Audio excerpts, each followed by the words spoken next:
Hello students, आपके अपने हिंदी भाषा यूट्यूब चैनल पर आपका स्वागत है। आज हम बड़े ही महत्वपूर्ण प्रश्नों पर चर्चा करने वाले हैं।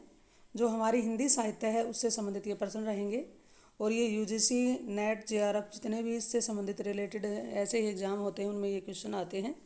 तो चलिए वीडियो की शुरुआत करते हैं। अपभ्रंश शब्द का प्रयोग सर्वप्रथम किसने किया? अपभ्रंश शब्द का सर्वप्रथम प्रयोग किसने किया है? पतंजलि ने। 84 वैष्णवन की वार्ता किसकी रचना है? 84 वैष्णवन की वार्ता किसकी रचना है? तो ये रचना है गोस्वामी गोकुलनाथ की। भारतीय संविधान के किस अनुच्छेद में हिंदी को राजभाषा घोषित किया गया? तो ये किया गया अनुच्छेद 343 के अंतर्गत। आहल्ला किस ऋतु में गाया जाता है? आहल्ला एक क्या है? लोकगीत है और ये बताना ये किस ऋतु में गाया जाता है? तो ये गाया जाता है वर्षा ऋतु में। बिसलदेव रासो के रचयिता कौन है? बिसलदेव रासो के रचयिता का नाम बताना है। तो ये है नरपति नाल। एंदुए ए हिंदुस्तानी की रचना की। एंदुए ए हिंदुस्तानी की रचना किसने की है? तो ये की है गारसाद तासी ने। नेक्स्ट हमारा प्रश्न है मुंडा भाषा परिवार का क्षेत्र कौन सा है? मुंडा भाषा परिवार का क्षेत्र कौन सा है? तो जी ये क्षेत्र हमारा है छोटा नागपुर। इनमें से कौन सा कवि अष्टछाप का कवि नहीं है? इनमें से कौन सा कवि अष्टछाप का कवि नहीं है? हरिदास जी अष्टछाप के कवि नहीं हैं। अनुराग बांसुरी किसकी रचना है?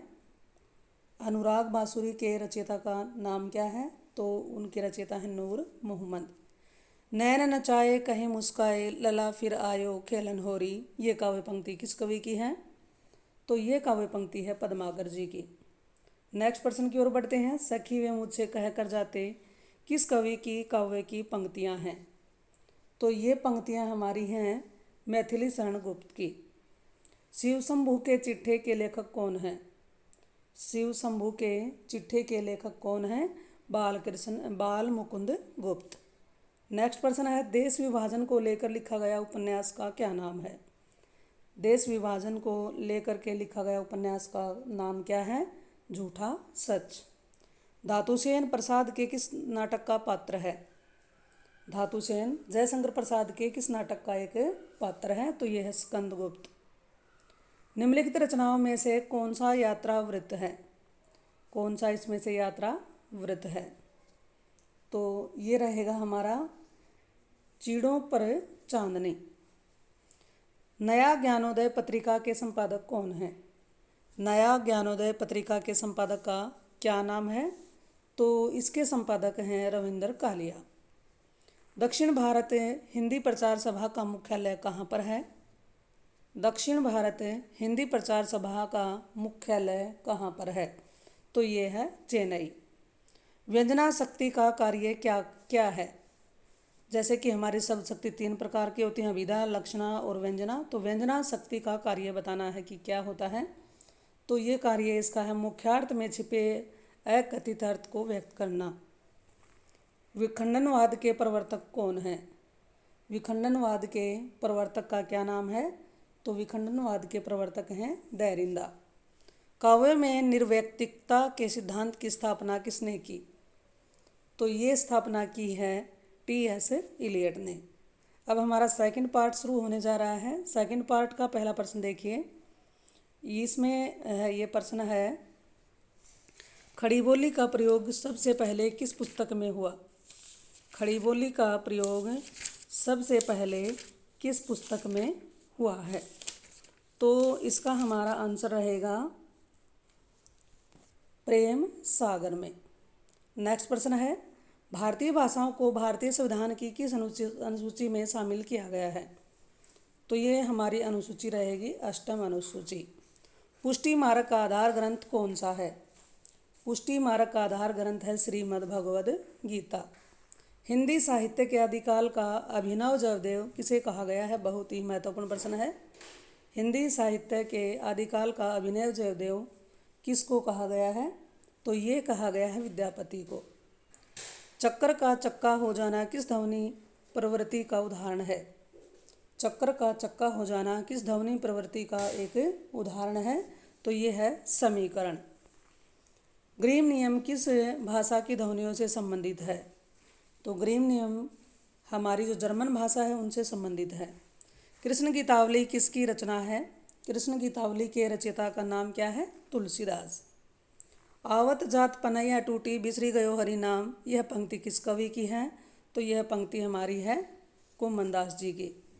अगला प्रश्न हमारा है, कुंदन को रंग फीको लगे झलकई अति अंगनी चारु गोराई, यह पंक्ति किस कवि की है? तो ये पंक्ति हमारी है मतीराम जी की। नेक्स्ट हमारा प्रश्न है, तंत्री नाद कवित रस सरस राग रति रंग अन बूढ़े बूढ़े तिरे जे बूढ़े सब अंग। अब बताइएगा इसमें इसका क्या है, इसमें कौन सा अलंकार है? अलंकार बताना है। तो इसमें अलंकार हमारा रहेगा विरोधाभास अलंकार। हिमकीर्तनी किसकी रचना है? हिमकीर्तनी किसकी रचना है? तो ये रचना हमारी है माखनलाल चतुर्वेदी। कछुआ धर्म किस विधा की रचना है? कछुआ धर्म किस विधा की रचना है? तो ये रचना हमारी है निबंध है, यानी कछुआ धर्म साहित्य की कौन सी विधा है? ये एक निबंध है। ए लड़की किसकी रचना है? ए लड़की किसकी रचना है? तो ये रचना है कृष्णा सोबती जी की। चॉकलेट उपन्यास किसकी रचना है? चॉकलेट उपन्यास के रचयिता कौन है? पांडे बेचैन शर्मा उग्र। शकुंतला की अंगूठी के नाटककार कौन है? शकुंतला की अंगूठी के नाटककार का नाम बताना है। तो वो है सुरेंद्र वर्मा। आह वेदना मिली विदाई किस नाटक के गीत की पंक्तियां हैं? तो ये पंक्तियां हमारी हैं सकंद गुप्त की। सारिका पत्रिका के संपादन इनमें से किसने नहीं किया है? सारिका पत्रिका का संपादक किसने यहाँ पर नहीं किया है? तो यह है राजेंद्र यादव। नेक्स्ट हमारा प्रश्न है, महात्मा गांधी अंतर्राष्ट्रीय हिंदी विश्वविद्यालय का मुख्यालय कहाँ पर है? तो इसका मुख्यालय है वर्धा में। नेक्स्ट प्रश्न पर चलते हैं। काव्य अनुभूति की जटिलता चित्तवृत्तियों की संख्या पर निर्भर नहीं बल्कि संवादी विसंवादी वृत्तियों के द्वंद्व पर आधारित है। बहुत ही महत्वपूर्ण पंक्ति है। यह पंक्ति किसकी है? तो जी ये पंक्ति हमारी है नामवर सिंह की। लॉन्जाइस के अनुसार उदात्त का प्रमुख स्रोत क्या है? लॉन्जाइस के अनुसार उदात्त का प्रमुख स्रोत क्या है? तो ये स्रोत है भाव प्रवणता। इस तरह से स्टूडेंट्स हमने 40 प्रश्नों पर चर्चा की है।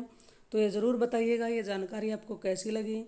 अगर वीडियो आपको अच्छी लगे तो इसे अपने साथियों के साथ शेयर ज़रूर करें, वीडियो को लाइक कर दें और चैनल पर आप अगर पहली बार आए हैं तो इस चैनल को सब्सक्राइब कर लें ताकि जो भी नई नई वीडियो मैं इस चैनल पर डालूँ उसकी जानकारी आपको सबसे पहले मिल सके। और वीडियो अच्छी लगे तो ज़्यादा से ज़्यादा इसे शेयर करते रहें। कमेंट में डालकर ज़रूर बताइएगा ये वीडियो कैसी लगी और इस वीडियो को आप कहाँ से देख पा रहे हैं।